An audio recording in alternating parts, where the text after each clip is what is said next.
Дараах сургамж төгөлгийг анхааралтай уншаад асуултад хариулаарай. Саад. Эрт цагт нэгэн хаан байжээ. Хаан нэгэн өдөр ордон руу ордог зам дээр том бол хат тавиулаад өөрөө цонхоор юу болохыг хараа сууж байв. Өглөөнөөс өд хүртэл тэр замаар хаад улсын хамгийн баян чинийлэг худалдаачид, ордны албатууд, жинтээгчид гээд олон янзын хүмүүс өнгөрчээ. Бүгд л замд тэгэлсэн бол хадыг тойрон гарч ордонд орцгож байв. Ихэнх нь хааныг их л чанга дуугаар шүмжилж байжээ. Ард олноос хангалттай татвар авдаг юм байж замаач арчилж чаддгүй гэцгээж байлаа. Эцэст нь тасганы нэгэн ирж яваа харагджээ. Мөнөөх ирж имэс хүнсний нохой ордонд авж ирж байсан аж. Өөр ирсэн сагсаа буулгаад зам дээр тэгэлсэн хадыг түлхэж эхэлжээ.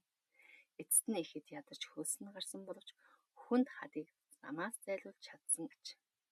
Тариачин ир сагсаа үрээд босох гэтэл бол хадны байсан газар хитвч байхыг харжээ. Онгойлготол дүүрэн алт байх нь тэр. Мөн хажууд нь хааны бичсэн зурвас байв. Зурваст хадыг замаас зайлуулсан хүн энэхүү алтыг авна гэжээ. Тариачин ир болсон явдлаас их зүйл сурж авав. Саад болгон таны амьдралыг илүү их сайжруулах нэгэн боломж юм.